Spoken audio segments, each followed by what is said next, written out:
Dear Patriots, before the news starts, please subscribe to our patriotic channel by clicking the subscribe button.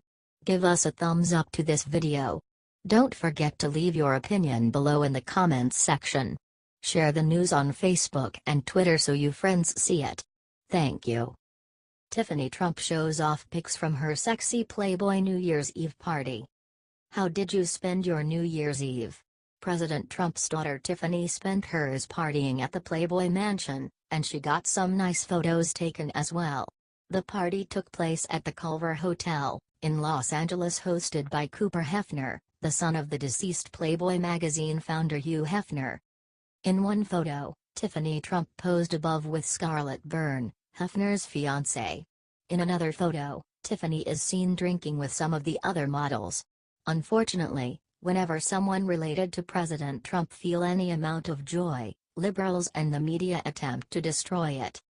For example, on Christmas, half-sisters Ivanka and Tiffany Trump posted a video on Christmas from the Mar-A-Lago. Here are just some of the nasty comments they received. Hypocrisy is flaunting a 5-star Christmas holiday when your president father signed tax cuts that hurt millions of hard-working Americans. And how much do you specifically know about my life? Wrote one user. Another wrote, rich, self-absorbed and self-serving skanks. Relax, people. Obama vacationed in Hawaii every Christmas, one user argued back. I'm very sure if Obama's daughter were doing this, the left would have heart attacks and say, look how wonderful and amazing they are. Wrote another.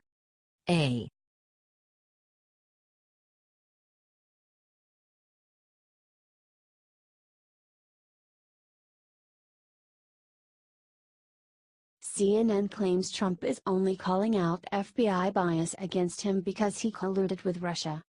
CNN often likes to claim that they are objective and above bias.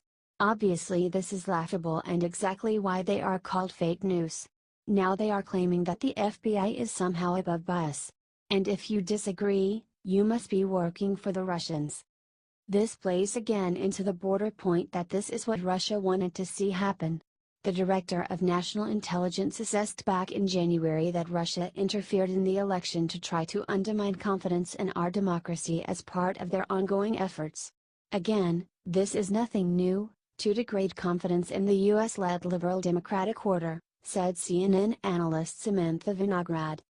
If she is so concerned about how confident Americans are with the system, maybe they should stop accusing Trump of colluding with Russia with no evidence every 5 minutes. So what we're seeing is every key institution in our democracy, our legal system, the intelligence community that supports that policy making, that is unbiased and independent, is being attacked by the president, and that's exactly playing into Russia's interests. The only interests that it serves is Russia's, it does not serve our own, she said. He goes after the news media as well, responded Wolf Blitzer. Anyone with a brain can see that Trump goes after people who deserve it. This is why we are watching them panic so much.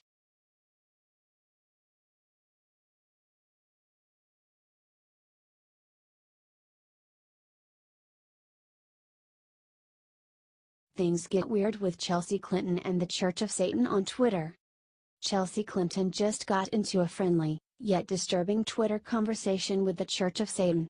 It started with model, cookbook author Christine Teigen complaining about cyberbullying against her and her child.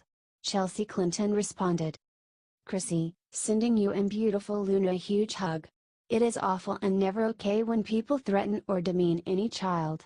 I've lost count of the Twitter accounts who've threatened Charlotte with #FGM. While I never bothered to report threats against me, I now report everyone against her, wrote Chelsea.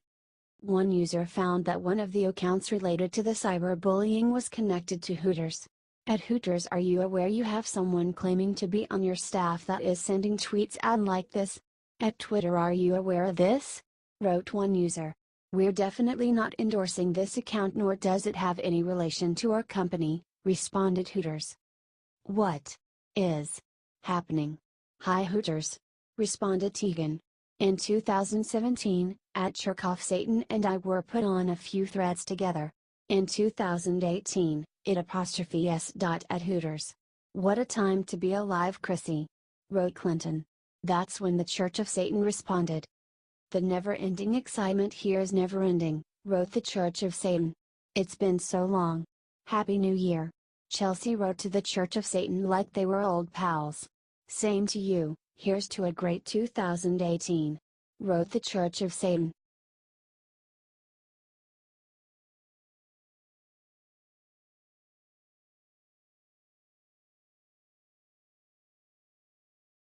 Meghan McCain crushes Joy Behar for suggesting that Trump is about to kill all the gays. CNN's Ana Navarro joined The View in order to insult Trump and compare him to the Ayatollah. They were not prepared to have Meghan McCain there to crush them for their idiocy.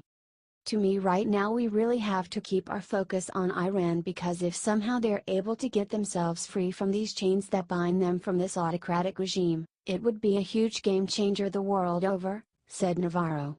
I think that's true in this country also, if we can get away from him, Trump, Behar interjected. And they talked about the Me Too movement. What was so interesting is the movement that you have seen here across the United States by women. The women in Iran are saying I want my freedom too. And I just think that is so powerful, said Sunny Hostin. McCain got tired of their ridiculousness. I just think having any kind of conversation about moral relativism in a country where we couldn't be sitting here without our heads covered, where gay people are literally murdered and stoned to death in the same streets, and comparing it somehow to what's going on in the United States of America.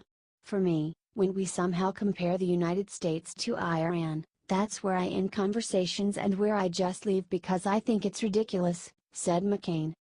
Joy Behar and Ana Navarro argued against McCain. But we don't stone people in the street for being gay, argued McCain. Not yet, they're completely different things, said Navarro. Yup. She said not yet.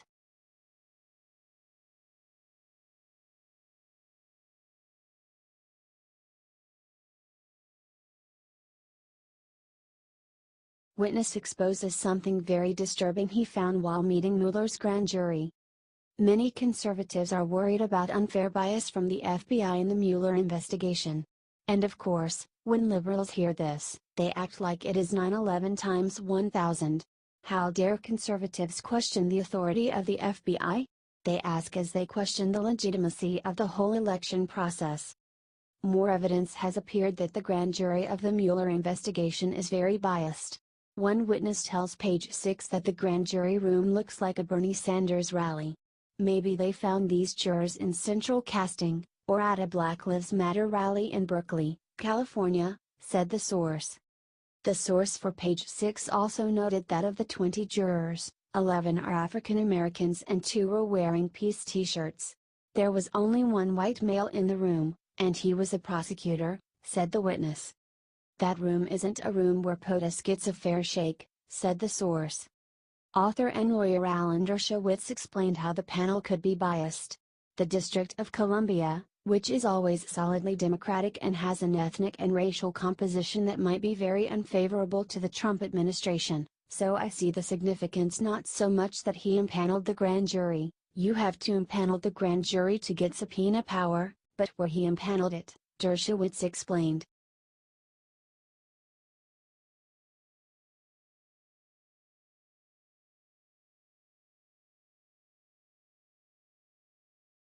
Nikki Haley declares brutal punishment against UN members that voted against Jerusalem.